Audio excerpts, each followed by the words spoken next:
discussion on designing play for younger minds and crafting games for kids. We'll take a few minutes for the speakers and the stage to get set up, and we'll get started.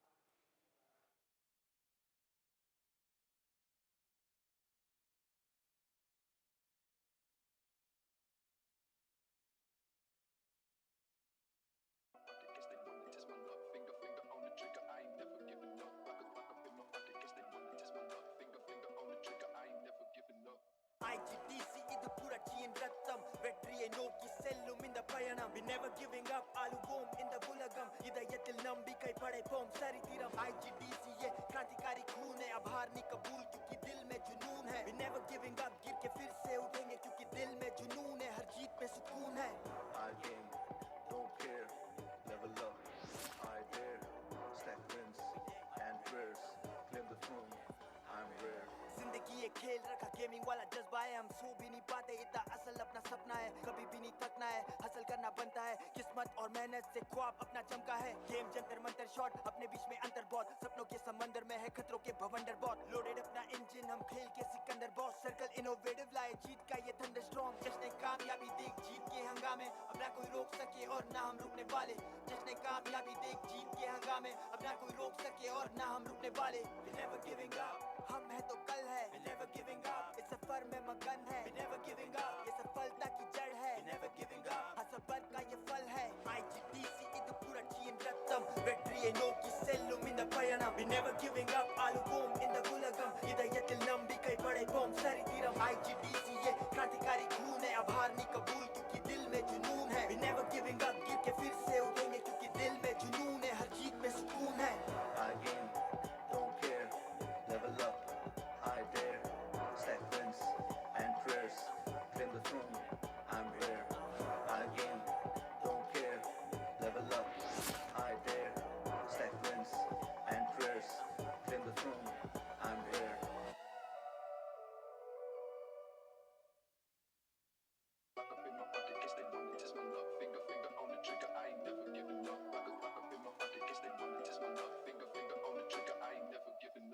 IGDC ಇದು ಪೂರ ಚೀನ್ ರಕ್ತಂ வெற்றியை நோக்கி செல்லும் இந்த பயணம் we never giving up ஆளுவோம் இந்த உலகம் இதயத்தில் நம்பிக்கை படைப்போம் சரித்திரம் IGDC ये क्रांतिकारी खून है अब हार नहीं कबूल क्योंकि दिल में जुनून है we never giving up गिर के फिर से उठेंगे क्योंकि दिल में जुनून है हर जीत में सुकून है I game, don't care, level up, I dare, stack wins and prayers, claim the throne, I'm rare. जिंदगी एक खेल रखा गेमिंग वाला जज्बा है हम सो भी नहीं पाते इतना असल अपना सपना है कभी भी नहीं थकना है हासिल करना बनता है किस्मत और मेहनत से ख्वाब अपना चमका है गेम जंतर मंतर शॉट अपने बीच में अंतर बहुत सपनों के समंदर में है खतरों के भवंडर बहुत लोडेड अपना इंजन हम खेल के सिकंदर बॉस सर्कल इनोवेटिव लाए जीत का ये थंडर स्टॉर्म जश्न कामयाबी देख जीत के हंगामे अब ना कोई रोक सके और ना हम रुकने वाले जश्न कामयाबी देख जीत के हंगामे अब ना कोई रोक सके और ना हम रुकने वाले we never giving up हम है तो कल है we never giving up इस सफर में मगन है we never giving up ये सफलता की जड़ है we never giving up हर सबर का ये फल है IGDC ಇದು ಪೂರ ಚೀನ್ ರಕ್ತಂ வெற்றியை நோக்கி செல்லும் இந்த பயணம் we never giving up ஆளுவோம் இந்த உலகம் இதயத்தில் நம்பிக்கை படைப்போம் சரித்திரம் IGDC ये क्रांतिकारी खून है अब हार नहीं कबूल क्योंकि दिल में जुनून है we never giving up गिर के फिर से उठेंगे क्योंकि दिल में जुनून है हर जीत में सुकून है I game, don't care, level up, I dare, stack wins and prayers, claim the throne, I'm rare. I game, don't care, level up, I dare, stack wins and prayers, claim the throne, I'm rare.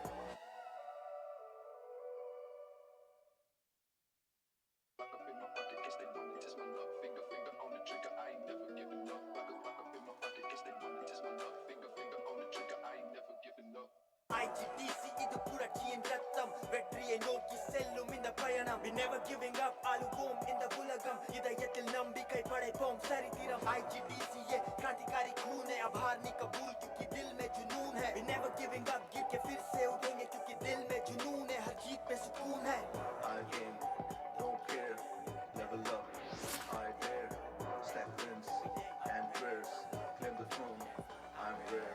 जिंदगी जिंदगी एक खेल रखा gaming वाला जज्बा है हम सो भी नहीं पाते इतना असल अपना सपना है कभी भी नहीं थकना है हासिल करना बनता है किस्मत और मेहनत से ख्वाब अपना चमका है गेम जंतर मंतर शॉट अपने बीच में अंतर बहुत सपनों के समंदर में है खतरों के भवंडर बहुत लोडेड अपना इंजन हम खेल के सिकंदर बॉस सर्कल इनोवेटिव लाए जीत का ये थंडरस्टॉर्म जश्न कामयाबी देख जीत के हंगामे अब ना कोई रोक सके और ना हम रुकने वाले जश्न कामयाबी देख जीत के हंगामे अब ना कोई रोक सके और ना हम रुकने वाले we never giving up हम है तो कल है we never giving up इस सफर में मगन है we never giving up ये सफलता की जड़ है we never giving up हसबत का ये फल है IGDC ಇದು ಪುರಚಿಯನ್ ರಕ್ತಂ வெற்றியை நோக்கி செல்லும் இந்த பயணம் we never giving up ஆளுவோம் இந்த உலகம் இதயத்தில் நம்பிக்கை படைப்போம் சரித்திரம் IGDC ये क्रांतिकारी खून है अब हार नहीं कबूल क्योंकि दिल में जुनून है we never giving up गिर के फिर से उठेंगे क्योंकि दिल में जुनून है हर जीत में सुकून है I game, don't care, level up, I dare.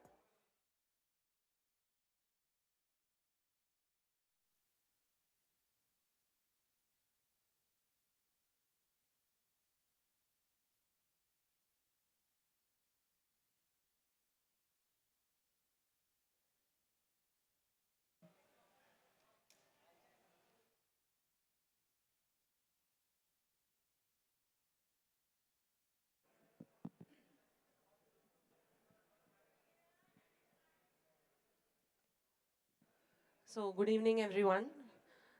This session explores how we can design games that are not only entertaining but also nurture creativity, empathy, and learning in children. So, the title for the panel discussion is Designing Play for Younger Minds, Crafting Games for Kids. Joining us today, we have Saishree Ashwin, who's from Nazara, Hrishi Oberoi, founder and CEO of Photon Tadpole, Mariam, founder of Chaos Play, and Kundavai, founder of Eduzo, and myself, Pavithra Sridhar from TCS Game Labs. So I'll be moderating this discussion. And to start off with, let's do like quick intros and we'll dive into the session.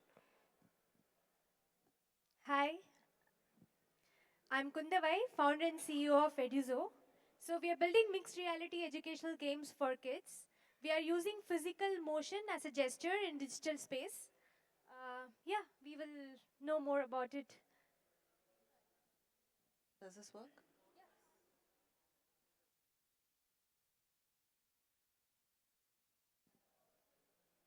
Hi, I'm Saishree and I'm from Nazara. I just joined 3 weeks ago, but I've spent a lot of time in the games industry, especially in the kids' games space. A couple of years in Disney as the country head for Club Penguin, where I got the opportunity to work with a lot of kids and parents.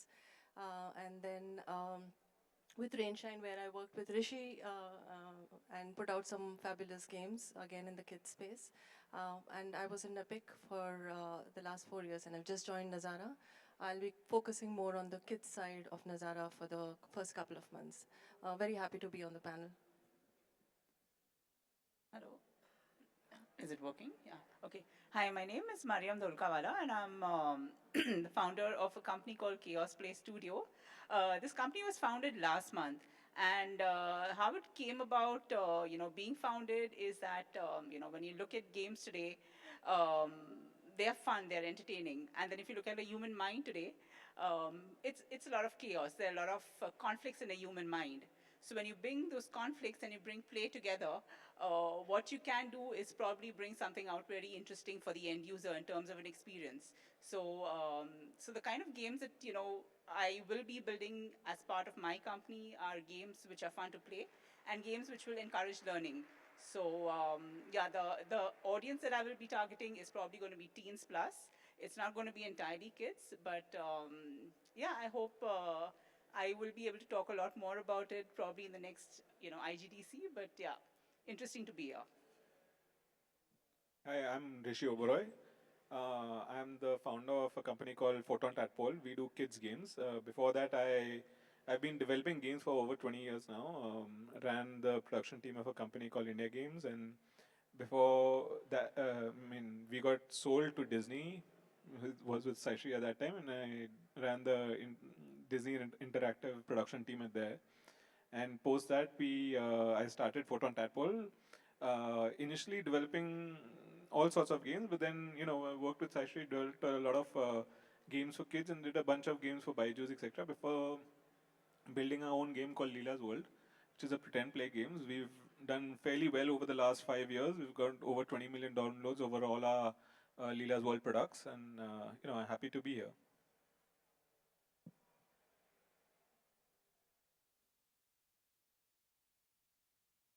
We are happy to have all of you here as well.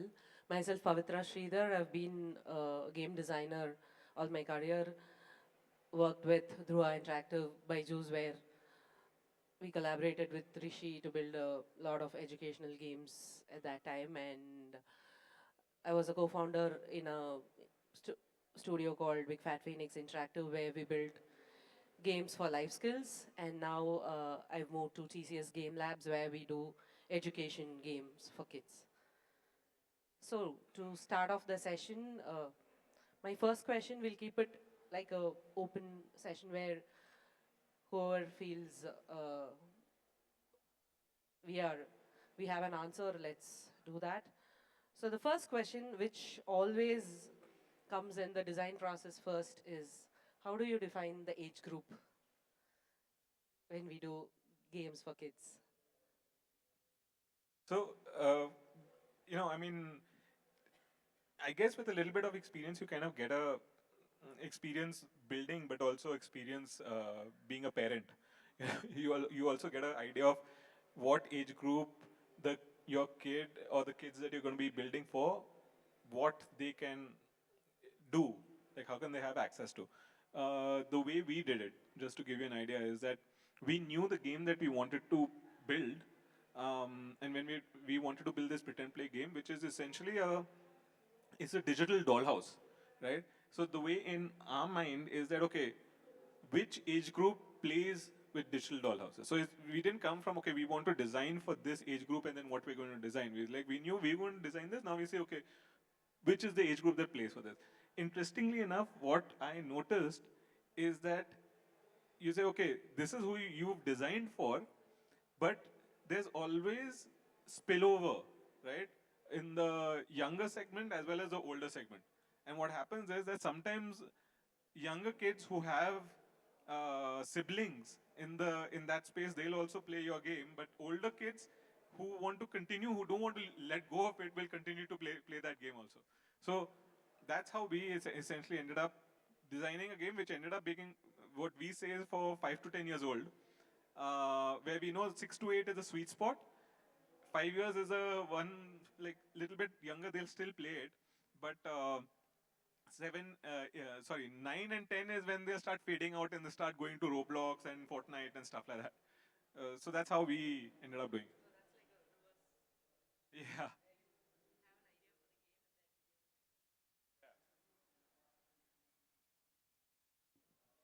I'll just add to what Rishi said.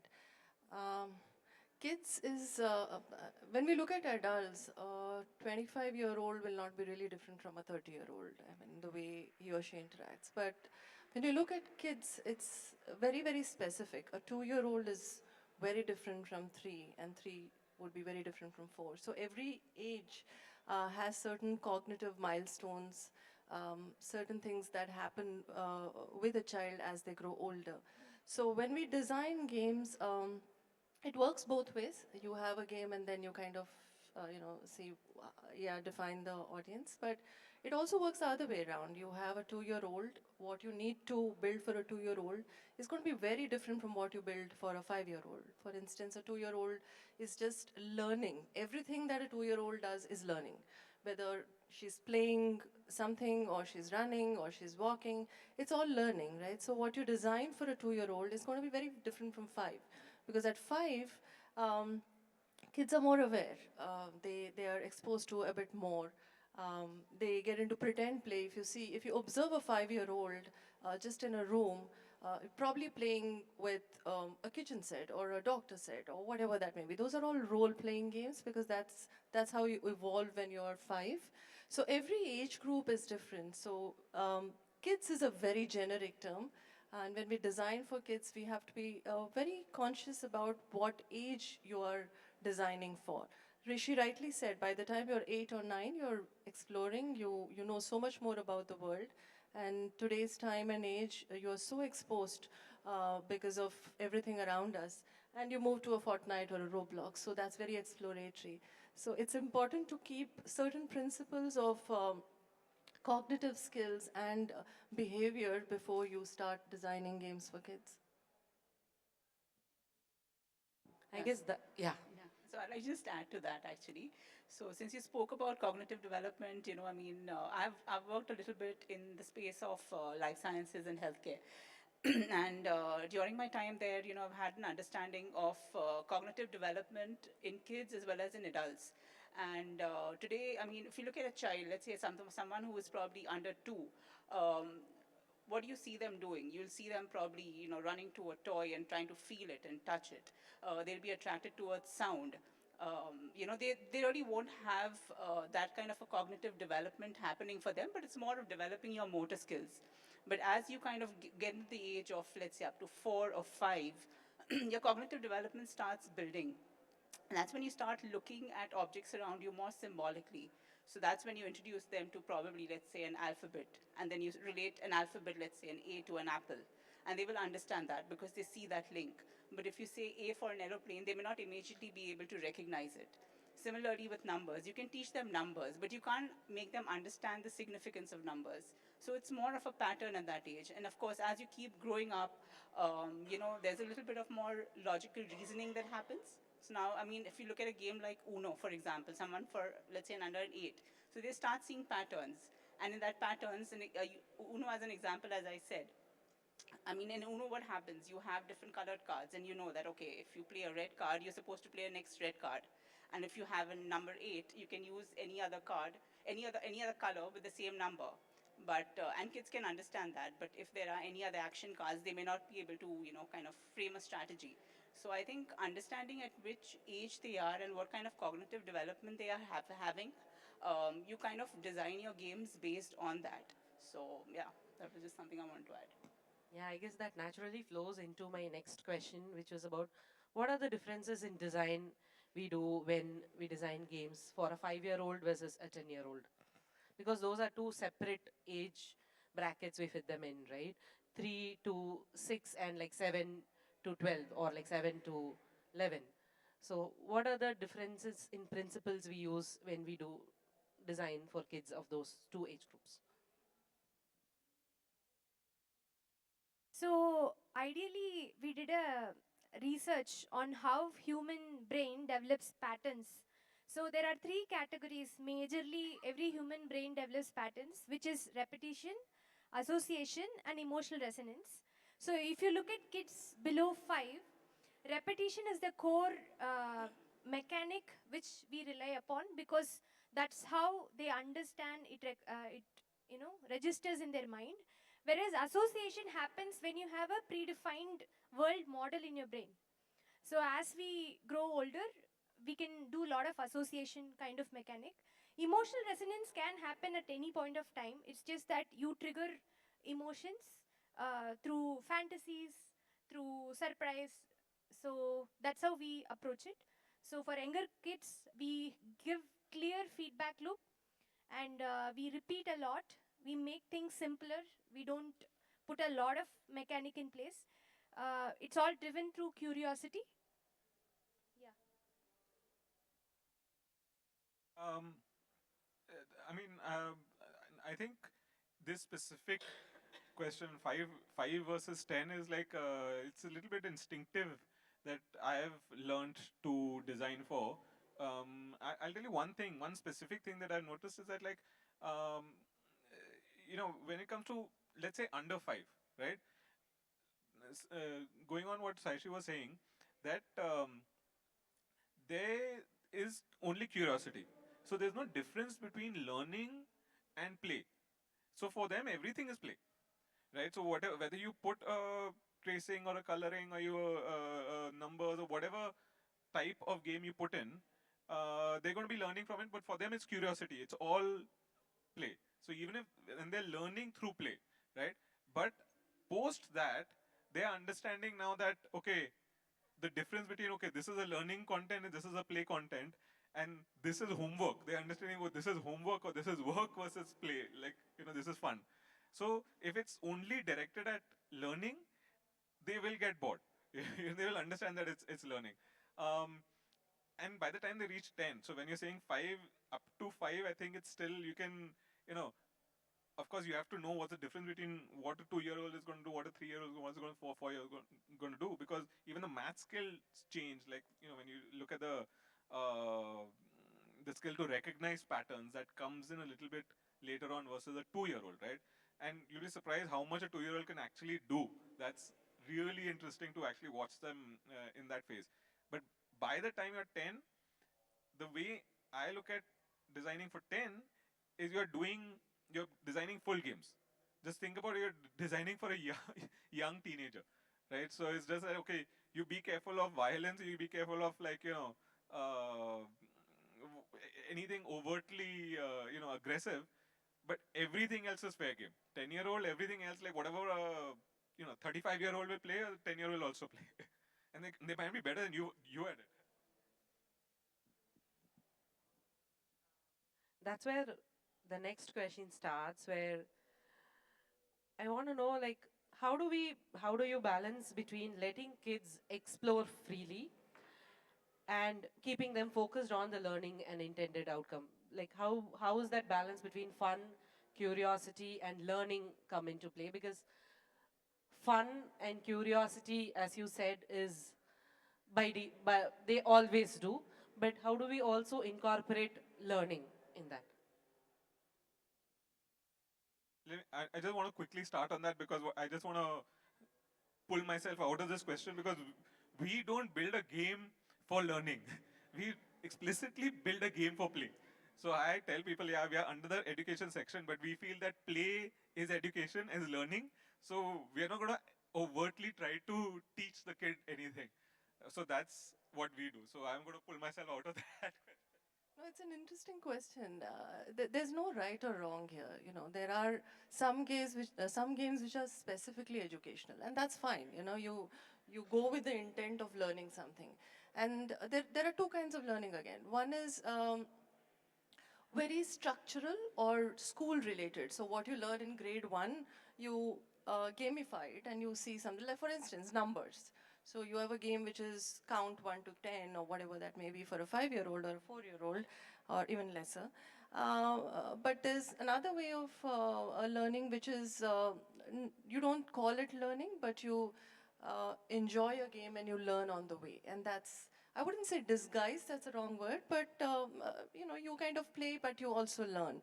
So there are different ways to work around content, but I don't see anything wrong in calling an educational game an educational game. If you're coming there to learn something and a parent is paying for it, I think it's okay. But at the same time, there are games that are fun and the child loves to play, and you learn along the way, whether it's numbers or structured learning. There's another very interesting part of education, which is life skills. A lot of games today do that. You kind of, a child is very aware, like a 6-year-old would want to know about environment. So there are interesting games that work around that, interactive, but you learn about the environment. So that's also learning in a way, but that's not specifically curriculum read. So it's a very generic, it's a very broad structure, and how you design would depend on what you really want to achieve as an outcome. That's the way I would look at it.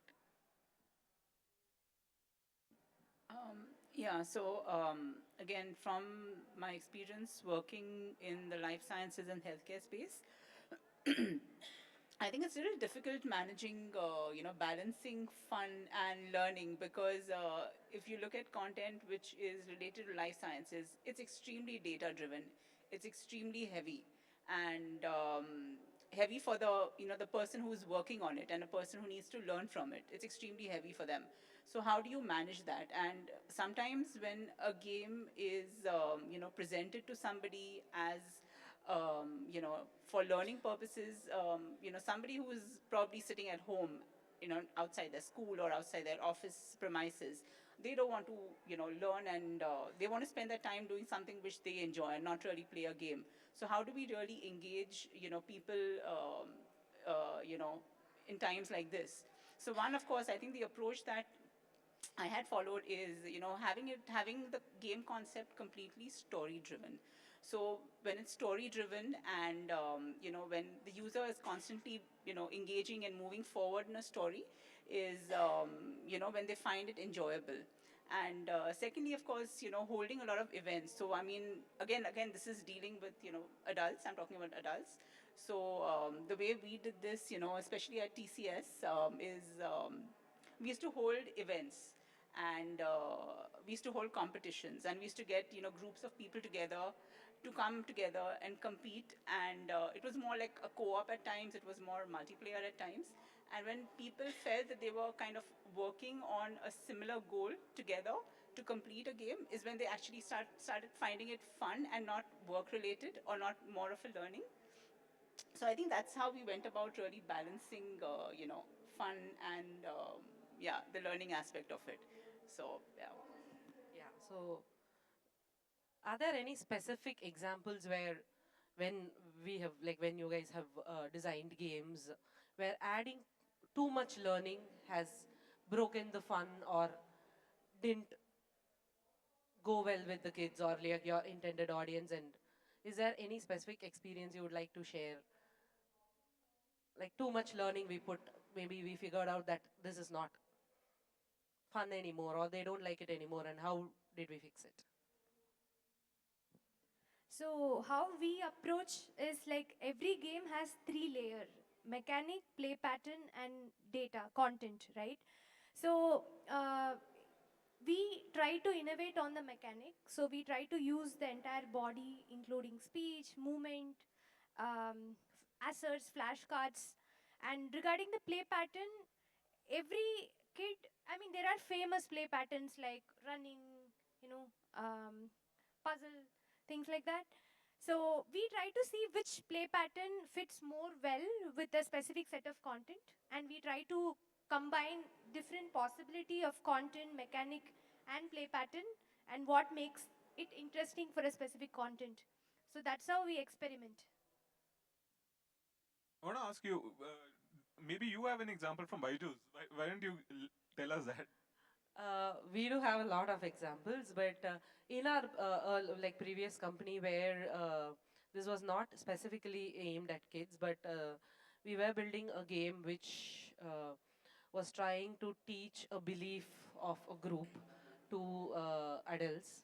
And when we were building that game, where we wanted to talk about what are the principles of that group, what are the ethos they follow in all of that, what we realized is, like, which is later when we started doing the playtest, we realized that maybe we added too much information about them, their policies and their beliefs, that it's not fun anymore, that it's not engaging the audience anymore, because the intended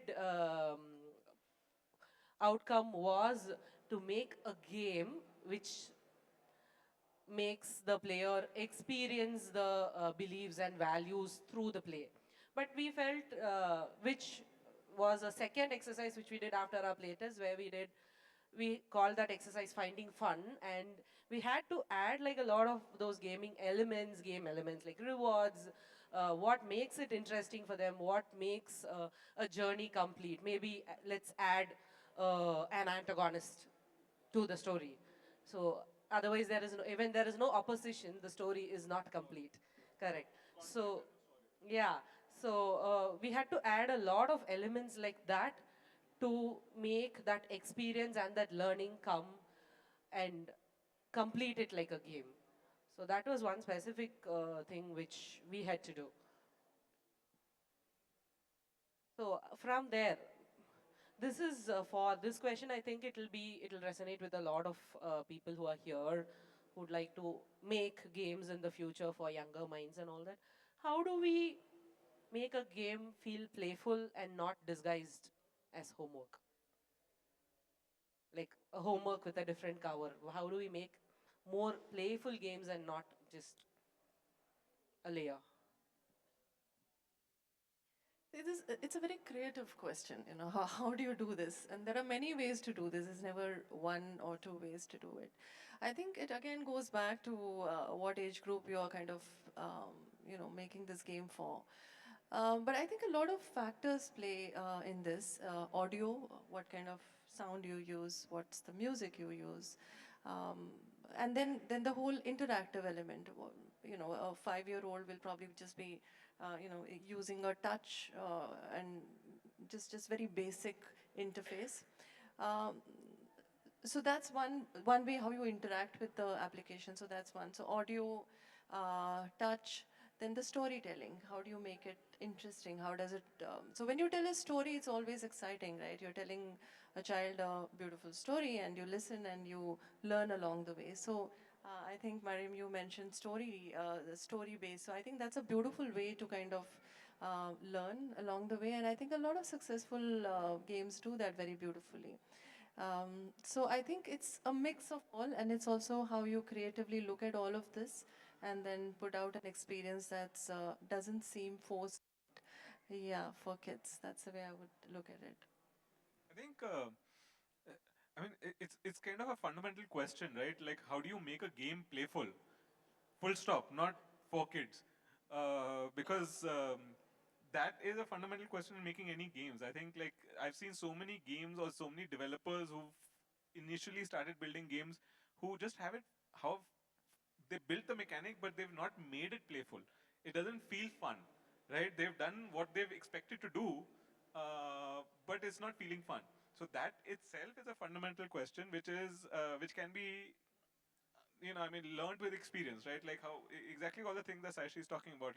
You give feedback, you put interactivity into it, and it's a art, I think, as a designer, to be able to add the right amount of feedback from all sorts of this thing, which your minute to minute, the second to second interaction feels fun. And that is regardless of what type of game, whether it's an educational game or non-educational game. The second part is, why are you making them do homework? I mean that in a very playful way. But when you're trying to make a homework game, in any case, it's going to be complicated. So first, let's try to make the experience itself playful. Then I think trying to figure out how to make the homework into a game is another complicated question. I don't know whether anyone has a fast answer for that. I think it'll be very specific to the type of homework that you're trying to solve for.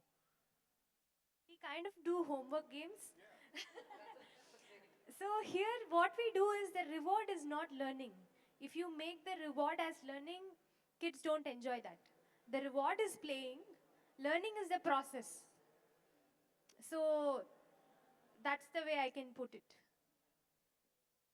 I think the way I have been approaching games for the younger generation is we try keeping the gameplay really short, so we don't try having too many levels or very long gameplays because I mean the attention span of people has reduced. They don't like spending too much time on the computer, and especially when they know that okay there is some bit of learning involved.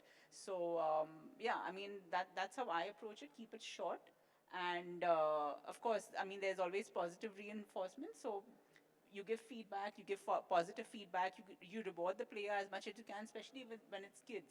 You reward them with certificates, reward them with medals. And yeah, I think that's probably what's worked for me so far.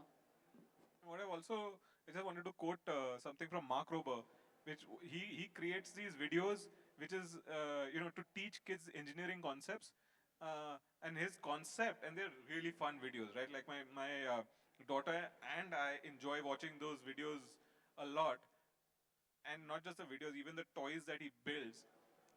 His quote is, "They hide the vegetables," right? So the concept is that they're making fun stuff, but you're learning on the way in the process. Exactly what Kundavai is saying. Intrinsic learning. Yeah. Okay, so this question is a bit different from what we have been discussing so far, where um because we've always been saying that kids are creative, they don't have filters, and they have their own way of doing things, right? So not just specific to learning or any outcome, but in general designing for kids, designing games for kids, their patterns are very unpredictable. You can't like one, unpredictable. The second thing is you can't tell them an instruction and tell them to like follow that instruction. So how have you adapted your design from observing this unexpected play behavior? I don't have a answer to that because I feel like that's fundamentally what we have to do as designers in any case. Um I didn't start designing for kids till much later in my career. But let's say the first 10 years of when I was building games, when we were designing for a general audience, in any case, we had to think of how the general audience would do unexpected behavior. Because right now, as a gamer, I would say that my first goal is try to break the game, right? So I'm trying to do the unexpected in any case. So as a designer, I have to make sure that I'm covering for all situations. I think the more interesting thing is that if you're doing something unexpected in a game, can you give them a delightful reward instead of trying to create, invisible walls, right? So is there a way to do that? And then you're making your game a lot more playful. So as a designer, when you're thinking in general like that, you will automatically think for building games for kids also like that. I don't know whether kids are that much as unpredictable more than adults. I think it's the same. I'll just add to that. In fact, Hrishi, you would remember this. Um, Hrishi and I were working on a couple of games when I was with Rainshine putting out games. Uh, uh, there are a couple of principles that work very well with kids, and if we kind of look at if we can take a few of them, I think you will have a good game. And some of this is delight, curious, pranks. Kids love pranks, and finally, at the end of it, kids want to have fun, right? And it's very important to keep the game fun and simple. That's the core. Then you have this set of parameters that you kind of tick mark as you design a game. So like I said, curious, is that a prank, which is an unpredictable behavior. As we get older, we get really serious. Kids are very simple, when you talk to a child.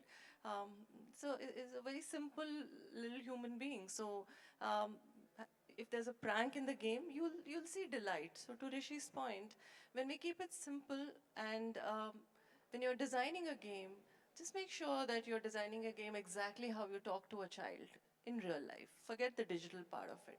Just have fun and make sure that the child has fun. I think predictability, unpredictability, all of that will just flow if you keep it simple and fun. And that's the way I think I will approach it. I guess that's where the last question for the session comes, where this has been an ongoing thing where when designing for kids, kids are the players, but they get introduced to the games through their parents. And there has been this concern always where how to make the games ethical, or how to make it safe for kids, or how to keep it inclusive when we do the feedback loops, or when we build certain mechanics or screen time in specific. So like if you can like share your experiences from that, I guess that will be helpful for the audience here who will design games in the future, though, so they know they make those informed choices of design when they build for kids. So we specifically use growth mindset. So instead of saying you lost, using words like try again, not yet, and how can we make mistakes as a way you learn more? Like how to frame mistakes or attempts as a positive behavior.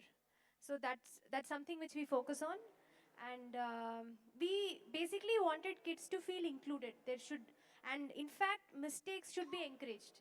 So that's how you will learn all the ways of how not to do it. So that's something we consciously build in our game design. Yeah, so sometime back I was working with a school teacher and US based, and kind of helped him build a couple of games for his students. And I think the first feedback that he gave me with the game that I had made is that gender neutrality is very, very essential, because allowing a student to choose between a boy and a girl character is something which the parents don't appreciate out there. They don't want the students to feel that, okay, I'm allowing my child to choose between a boy and girl. There could be something different. And of course, you also have the possibility of a third gender now. So, children need to be sensitive to that. So that is something which, he had specifically told me that you have to be careful about that. And I made sure, and of course, we don't have our characters which are specifically, boy specific or girl specific. It could be any of the gender, depending upon the game design. Second thing is diversity. So again, we live in a world where there are so many different cultures, there's so many different ethnicities, and not everybody is limited to one region. People travel across the globe. And today, if you go to a classroom, you'll find people from all different cultures. So it's very important for me to also include all the cultures when I'm depicting, a game with different characters. So these two things are something I think which I try to be very sensitive about when I'm kind of creating games for kids. And yeah. I don't think I have a answer to your guardrails questions as such. Uh, we build the games in a sense that okay. Let me try to answer the first part of the question, because what I what we've noticed, as we've published our game, is that and we've got two types of games: games that are for under 5 years old, and games that are for over like 5 to 10 years old, whatever, right? And what we've noticed is that there are two parts to it, right? One is when the games are under 5 years old, right? There it is very parent led. So the parent will seek out the game which is, uh, which they want to play with the kids, because the kids are not going to be able to search on their own and find and download and all. We would assume the same for 5, 6, 7 years old, but by that time, kids are already searching on their own. What we're noticing is that while there might be some parents who are, um, you know, aware of what kids are downloading, there's some which kids are doing on their own and they're playing on their own, right? In that specific way, and as like I said, it's not a learning game at all. It's a play, and but we assume that kids are learning through play, so we are saying that yeah, it's still learning in that way. It's not curriculum learning, or it's not very specified learning. Um, so we haven't actually put those guardrails to say, okay, your playtime is limited to, or telling the parent that set up how much you want to put the playtime, 20 minutes, 30 minutes, 1 hour. We haven't set up those guardrails with the assumption of saying that the parents are already aware of how much the kids are doing. And part of that is a little bit off topic of us developing, just that when we even talk about in general distribution of games, uh, under the age of 12, the parents should, as it is, be aware of what any child is doing on their device or on their parents' device. So that, to an extent, you can put like things like, your ratings on your apps and, certain content restrictions and stuff like that. But beyond that, we cannot monitor it. It has to be the parents' responsibility to an extent. Yeah, all we can do is try to educate. Whether that answers what you're looking for. Because this was a discussion which we had off stage as well, right? Screen time. How much screen time do we give and to the kids interacting with games, and do we introduce them to the media of games itself is like a bigger question, because generally there is this mindset that I don't want my kids to be introduced to screens till they are like 10 years old, or there are all that stigmas which are still there with people, or and with people who have introduced games to their kids as well.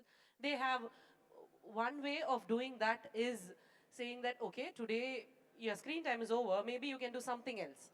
So a distraction is a way, but there is also a safe space which we build and we are building for kids, and we are always cognitive, like we always are aware that we are building for kids. And how do, like, that's the reason I wanted to ask that question here, so that So my view on that, a very personal view on that, is that when you're talking about diversity, when we're seeing diversity, where there's a lot of external diversity that we talk about, but there's every individual themselves is different. Their characteristics, which means they are different as parents as well. So what one parent might want to do with their kids, how they want to raise their kids, would be very different than how another. So one parent might say, no, I don't want to give a device to my kid till they're 10 years old. Whereas another parent might say, okay, he's 5, he can start playing, I don't know, Counter Strike. I don't know. Who are we to say whether that's right or wrong? My assumption is, as a developer, what I can do is make sure that the content in my game is suitable, right? And then leave the parenting to the parent. That's the only thing that I feel I can do. To give an example of that, John Romero, who made Quake and Doom and all the the games of the past, and before Unreal also came out, he let his kids play Doom when they were 8 years old. So it's up to the parent, I think. I think sometimes I wonder whether we're really making games for kids or whether we're making it for parents. Because, I mean, at the end of the day, okay, a child might be attracted to a game, but it's actually the parents who we are appealing, right? They are the ones who choose the games for their kids. So, I mean, sometimes, I mean, this is a thought that comes to my mind that, okay, are we really, When they're making younger, games? like up to maybe 4 or 5 years old, not after that. I just add a little bit to that. I think safety, one is within the game, and I'll come to the inclusivity part a little later. Safety is within the game. I'll give you an example. A lot of games which have chat, for instance. I'll give you an example of Disney Club Penguin, where I worked for 6 years. That's a very good one. Yeah, the chat there had words that were already like it was moderated 24/7. That was amazing. When I spent the time, I spent some time in Kelowna working with the Club Penguin team, and I was fascinated um, by how seriously they took safety. For instance, I'll give you a small example. When you're creating an avatar or a penguin, if a child writes. I still remember, it's a live example. Somebody had named her penguin Hot Natasha, HOTNATASHA. We banned it, okay, because there was a moderator behind. We took safety so seriously. I think that's very important. And thank God for regulation today. COPA has come a long way, and I think a lot of things that didn't happen, say, 15 years ago, is a little bit more regulated, and thank God for that. I mean, I agree with you, Hrishi, that parents, it's up to parents to figure out, and that's absolutely right. But I think as creators, we need to make sure that we create safe spaces for kids. No, And absolutely. that's non-negotiable. I think, especially when games have chats, when you and things like cyberbullying, so much can happen within a game if you don't have the principles of safety very correctly into your game. And I personally believe it's non-negotiable, especially till a child is 13. And I know a lot of kids who are below the age of 13 actually sign up for games that are for older kids. And that's something we really can't moderate. But whatever is in our capacity as creators, I think we should keep that in mind and just follow certain principles very stringently. so that's like the default filter which we do always, right? As a part of the process, we have to also make sure that safety, like whenever we are designing kids games, safety comes as like one non-negotiable factor which we always check for designs. So Or, I think inclusivity, a very nice example of Kidopia, and I've just joined Nazara three weeks ago, but I heard something very interesting. I think there was a feedback from one of the parents saying that we need more um, uh, characters of color within the game, and we took that really seriously, and that's inclusivity added very subtly. We don't really need to scream inclusivity, we don't need to do that. I think the way we present the characters and how they interact, I think that is a very subtle and a beautiful way of putting it into games. And kids will naturally kind of imbibe that without having to read about it or being told about it or about preached about it. So I think that's an example of inclusivity that just came to my mind. I thought I'll share. Yeah, I guess thank you so much for that. And I guess now we'll open the floor for questions.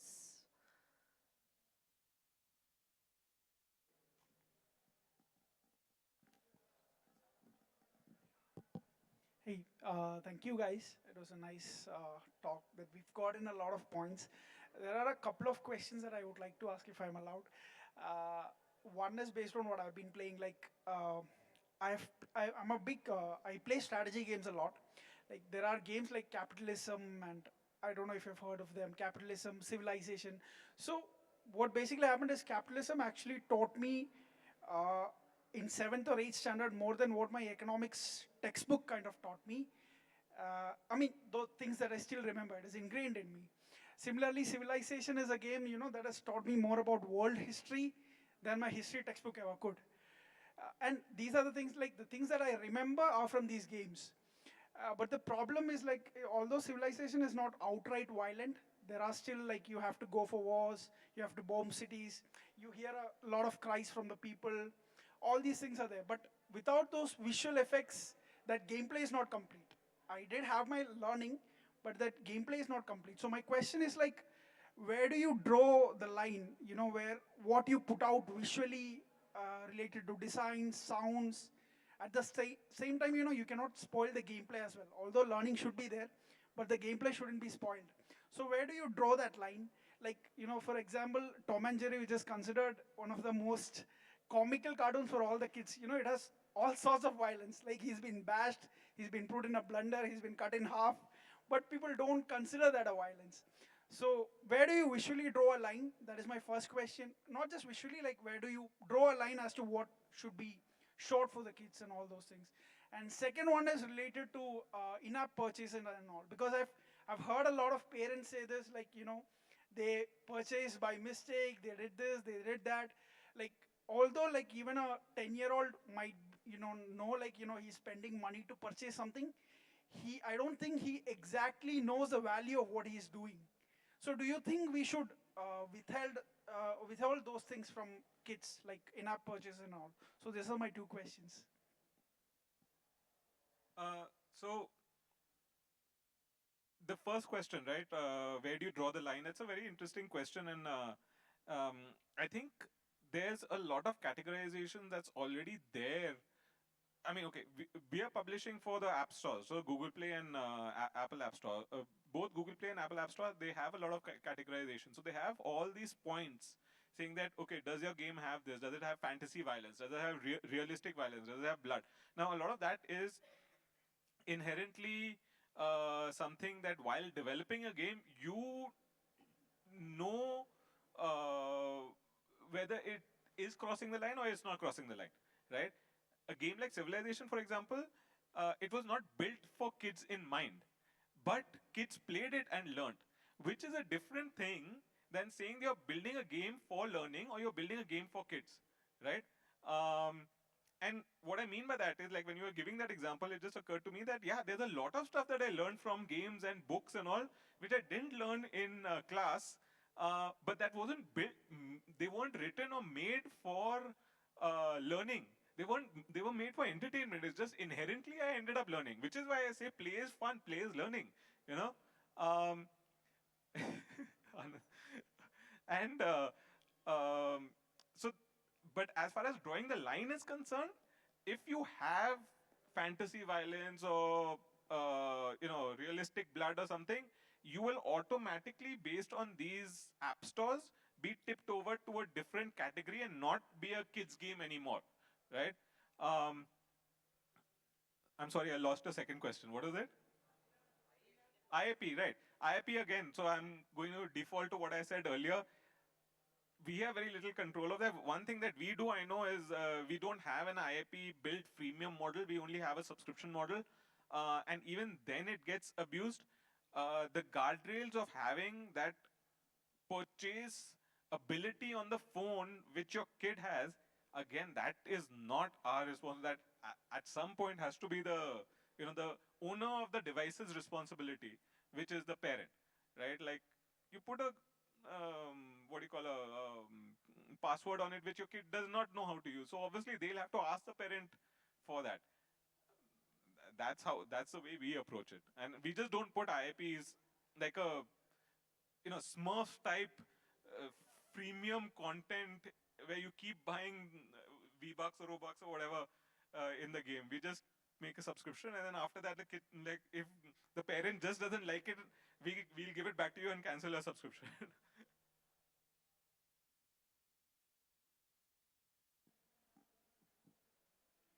So I'm just a regular game developer, and like addictive game design or ensuring that player retention is there has a lot of Skinner box mechanics, or the game design itself is supposed to be addictive in some ways when you're designing for adults. But of course that doesn't translate or shouldn't translate to when you're designing for kids. So are there any lessons that you can share to in from a game design or game development perspective to avoid like over exploiting or overstimulation of their attention? Because of course for kids we don't want that dopamine kick or game mechanics to become addictive, in the sense that the game is fun, but okay, where do you how do you safeguard it, and how do you ensure that it's for kids and not for adults, that you're making that you're trying to get addicted to your game?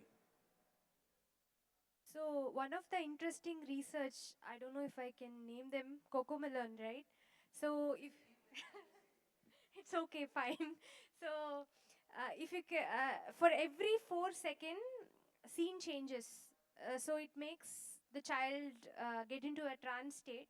So any video which changes for every 4 seconds is very addictive. So for something to not be addictive, let's say reading a book, it doesn't change, right? It takes a lot of time. You have to just focus. Things doesn't move. So yeah, so that's the core thing. Like don't have lot of moving things, colors especially.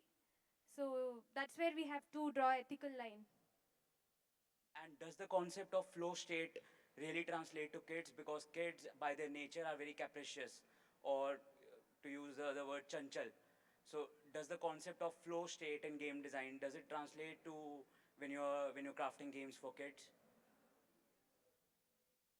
Yeah, if you look at rhymes, right, like they keep repeating the same line 4 times, 5 times, right? So that actually puts them into a flow state. Mostly anything you keep repeating, it puts them into a loop, and that's when they register. Only the fourth time a small line forms in their brain, right?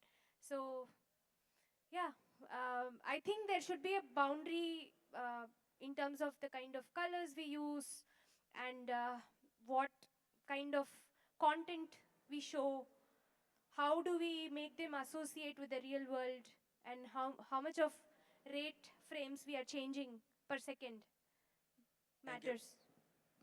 I guess that to add on to that, so that is also a type of decision making you do when you design your game. We don't only teach decision making to the players, we do it ourselves.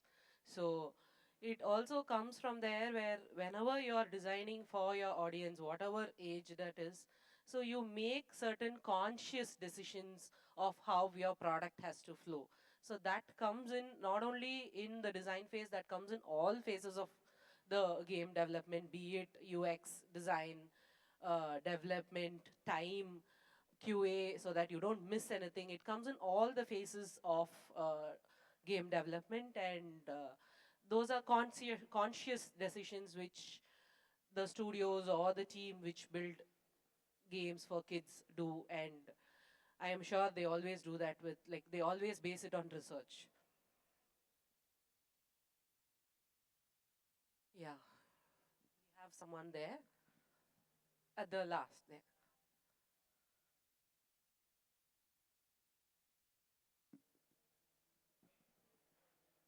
So whenever we make games for kids, we also want to make them educational and not just for entertainment. But I do like making games for fun also. But I think kids just learn when they're having fun. But I was making a game for adults, and then somewhere my teacher said that this game is a little complicated. So maybe make it a little simpler and make it for like, no, I was making for old teenagers, and she said, make it for smaller kids. And then I simplified the concept, and then she's like, no, maybe it's still too complicated for kids, so just go back to the elder age group. And then in my head, I thought, no, kids are actually smart and they do understand these concepts. And I feel like a lot of times we oversimplify things because we're like, oh no, an 8-year-old might not be able to comprehend that, or they don't have the learning ability to understand this. And so also, so when we design a game, do we have an age group in mind? Because my age group kept going up and down, and the concept was fixed. I did not want to change my concept. I just kept switching age groups, and I didn't feel like I was doing justice to either my concept or to the age group that I was designing for. I guess you have answered your own question, where when you say you keep changing the age group and the design, it's like you are running between two corners. So you will have to fix any one thing, whether you're going to do this design and then like do your research, do your play testing or paper prototype and figure out for which age group it appeals to, market research and all that, or define your age group and see for that age group what fits and then design it. So there is no one way to go about it. Okay. Also, in schools, I feel like games are not taught, but I do feel like in mainstream education, we can also use games to supplement that.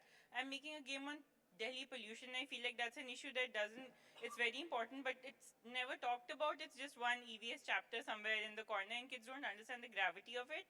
And I do want to make kids understand that concept, but also, I don't know how to like you don't want your game to preach the concept of pollution, but certainly you still want them to have that learning. Yes.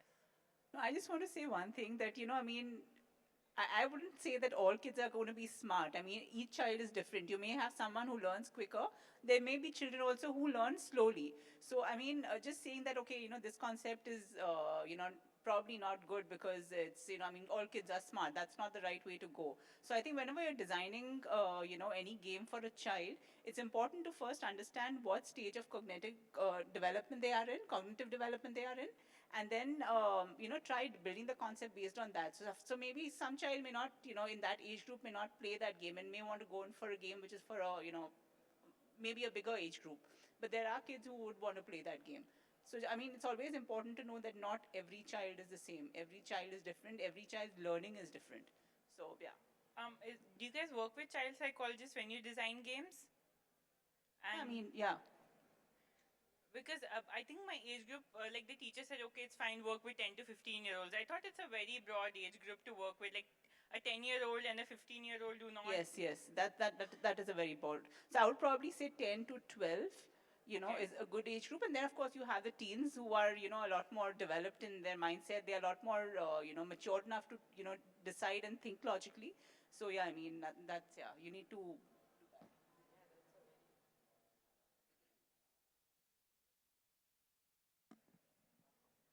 Well, when we see games, people been making a lot of games, right? What are we doing to bring Indian concepts into our? Because when we see game design, we somehow feel that majority of the games we saw, it's a representation of the Western games that we've been doing. There are few, like there are Kalaripatam and all those things. There are 2, 3 games that we saw, but those are for adults. For children, is there any doing anything to stimulate the feeling of local to games? If you've done any such things, you can explain like what are the things, elements you're doing so that we can think more local. We can improve or we can inspire the local elements in games. I think kids, they don't have that filter. So why do we want to do that with the game? Kids, they have no filters. They have no filters of that's a boy or that's a girl, he's an Asian, he's an African. They have like no such filters. They are just happy to collaborate and like talk or play. If you just leave a kid anywhere, they just happily go and like mix. So I don't think it's necessary, in my opinion, it's necessary to build those invisible walls. Yeah, to make them aware of like different cultures is for sure a good consideration of like all possible cultures in the world is like a really good consideration. But to navigate them to a specific culture, I don't think it's why. When they don't have any restrictions, let them be open. No. Having said that, I'm not sure exactly if this answers the question, but it depends on the intent of the developer, right? Like if the developer is just building a game to have fun, then it's fine. But I have seen developers who are building games specifically for an Indian audience, and a lot of developers there, they have created content which has a very Indian look to it. And when I'm saying Indian look means when you like if they've designed a house, it looks like a house which you would see in India, and the characters that we would see. And this is for kids games, right? And sure, because it's only for an Indian audience, because the developer has wanted to do it that way, I think it's valid, right? So it really depends on the intent. We I think most of us ended up building games which are very general in nature, not maybe it has been Western influenced, but it is general in nature for a global audience. And what happens with us, and I'll be very frank on that, about 65 to 70% of our audience is a Western audience. So when I build a game, it's a very general game which, like, it should be, the content of the game will be, the kids will be aware all over the world, not just in India. But if you're making a game which is for India only, might as well make content which is India based. There's no, it's very intent driven, I think. I guess any more questions, we'll do it off stage. We are running out of time. Thank you so much for sharing your experiences building games for kids, be it educational, be it experiential learning, XR, anything. But thank you so much for joining us here, and we look forward to see you more at the conference. Thank you.